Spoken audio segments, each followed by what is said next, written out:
মালয়েশিয়ায় মেয়াদ বাড়াতে 4 শতাধিক নিয়োগকর্তার আবেদন, বিদেশি কর্মীদের বৈধকরণ কর্মসূচি। বিস্তারিত জানতে ভিডিওটির শেষ পর্যন্ত দেখুন। মালয়েশিয়ায় অবৈধদের বৈধকরণ কর্মসূচি আর্টিকে 2.0 এর অধীনে বিদেশি কর্মীদের নতুন নিবন্ধন ও নিবন্ধন পূর্ববর্তী পেমেন্টের মেয়াদ বাড়ানোর জন্য দেশটির 4 শতাধিক কোম্পানির মালিক মালয়েশিয়ার স্বরাষ্ট্র মন্ত্রণালয়ে কেডিয়ান আবেদন করেছেন। দেশটির সরকারি গণমাধ্যম বার্নামা জানিয়েছে, কোম্পানি মালিকদের একজন প্রতিনিধি শয়াহ পুত্র মারওয়ান বলেছেন, কোনো পূর্ব বিজ্ঞপ্তি ছাড়াই আর্টিকে 2.0 কর্মসূচি বন্ধ করার ফলে দেশে অবৈধ অভিবাসীদের লিগ্যালভাবে নিয়মিত কর্মী হিসাবে কাজে লাগানোর প্রচেষ্টায় মারাত্মক প্রভাব ফেলেছে।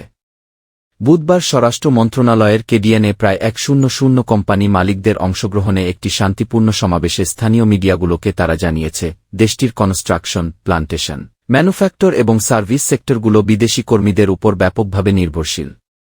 এটি আর্টিকে 2.0 কর্মসূচি বন্ধ হলে এ সেক্টরগুলো চালানো তাদের পক্ষে কঠিন হয়ে পড়বে। তিনি আরও বলেন, রিক্যালিব্রেশন কর্মসূচির অধীনে নিয়মিতকরণ প্রক্রিয়ার মধ্যে থাকা প্রায় 5,000 বিদেশি কর্মী এখনও আটক হওয়ার ঝুঁকিতে রয়েছে, যদিও তারা আর্টিকে 2.0 কর্মসূচির অধীনে রেজিস্ট্রেশন করে আইন মেনে চলার পদক্ষেপ নিয়েছিল।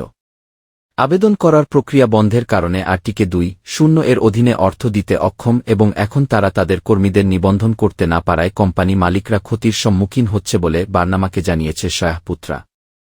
এদিকে গত 10 মার্চ স্বরাষ্ট্রমন্ত্রী দাতুক শেরি সাইফুদ্দিন নাসুশন ইসমাইল বলেছিলেন, সরকার 3 মার্চের পরে আর্টিকে 2.0 এর অধীনে নিবন্ধিত সমস্ত কোম্পানি মালিকদের জন্য বিদেশি কর্মী বৈধকরণ প্রক্রিয়ার সময় আর বাড়াবে না।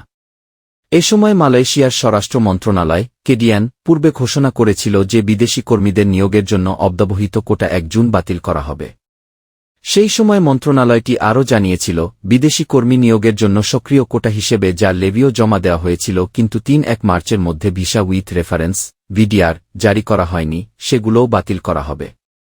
তবে আর্টিকে 2.0 কর্মসূচির মেয়াদ বাড়ানোর আবেদনের ফলে অবৈধ প্রবাসী বাংলাদেশিদের মাঝে স্বস্তির নিঃশ্বাস লক্ষ্য করা যাচ্ছে।